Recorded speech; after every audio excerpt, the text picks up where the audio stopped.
বিশ্ব নবী মুহাম্মদ রাসূলুল্লাহ সাল্লাল্লাহু আলাইহি ওয়াসাল্লাম। কত মার তাকে দিয়েছে তায়েফের ময়দান। যারা তায়েফে গেছেন তারা দেখেছেন সরু রাস্তা, দুই দিকে পাহাড়, এই দুই দিক থেকে যুবকেরা পাথর নিক্ষেপ করছে আর তিনি পড়ে যাচ্ছেন। আবার কাফেরেরা জবরদস্তি করে হাঁটাচ্ছে, আবার পাথর মারতেছে, আবার বেহুশ হচ্ছেন। 3 বার বেহুশ হয়ে পড়েছেন। ফেরেশতা বলেছে, হে আল্লাহর নবী, আমাদেরকে অনুমতি দেন, আমাদেরকে হুকুম করে দেন, আমরা এই পাহাড়গুলি দিয়া চাপা দিয়া কাফের গুলিকে শেষ করে দেই। নবীজি তখন বলেছিলেন, নবীজি বলেছেন, আমি যদি তোমাদেরকে হুকুম করি আর আমার হুকুম মতো যদি সমস্ত কাফেরদেরকে পাহাড় চাপা দিয়া সব যদি মেরে ফেলে দাও, তাহলে একটা কাফের যদি না বাঁচে কার কানে পৌঁছাবো? লা ইলাহা ইল্লাল্লাহু মুহাম্মাদুর রাসূলুল্লাহ।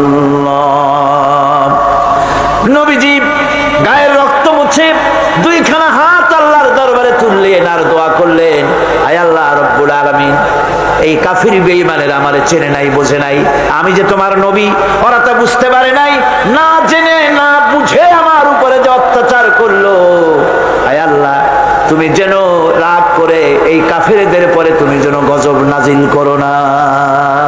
ওহদের বুখারী শরীফের কিতাবুল মাগাজির মধ্যে আছে, ওহদে চতুর্দিক থেকে রাসূল করিম সাল্লাল্লাহু আলাইহি ওয়াসাল্লামকে ঘেরাও করা হয়েছে। হুজুরকে পাহারা দিতে দাঁড়িয়েছেন সাহাবায়ে কেরাম, বুক দিয়ে রাসূলের দিকে ফেরা, পিঠ পিছনে ফেরানো আছে।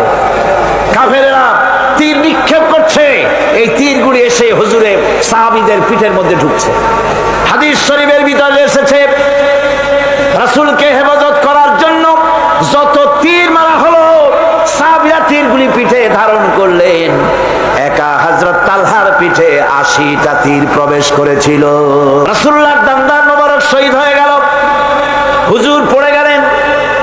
হযরতে ফাতেমা রাদিয়াল্লাহু তাআলা আনহা ছুটে এসে হুজুরের রক্ত বন্ধ করার জন্য চেষ্টা চালাতে লাগলেন, রক্ত বন্ধ হয় না।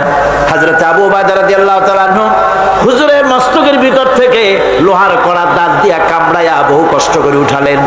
কপাল দিয়া রক্ত পড়ে, মুখ দিয়া রক্ত পড়ে, 2 হাত দিয়া রাসূল চেহারা বুঝে এনে হাতে দেখেন রক্ত।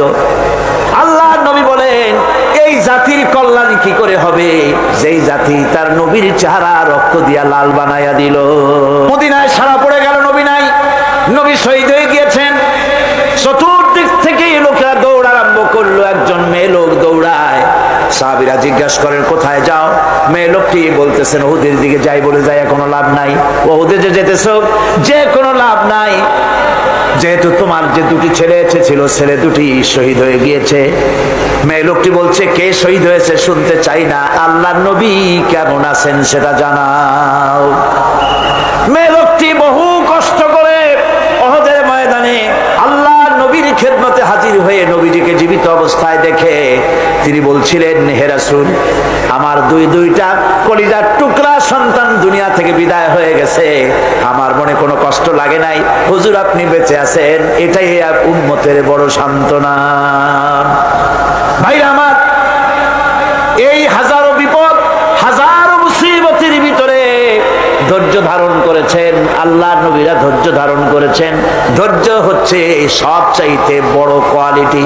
ওয়াতাওয়াসাউ বিল হাক্কি ওয়াতাওয়াসাউ বিস সাবর।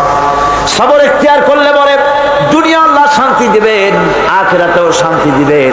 আজ আমার দেশে যত সবচাইতে বেশি যে জিনিসের অভাব, তার নাম হলো সবর। কিসের অভাব? সবরের অভাব।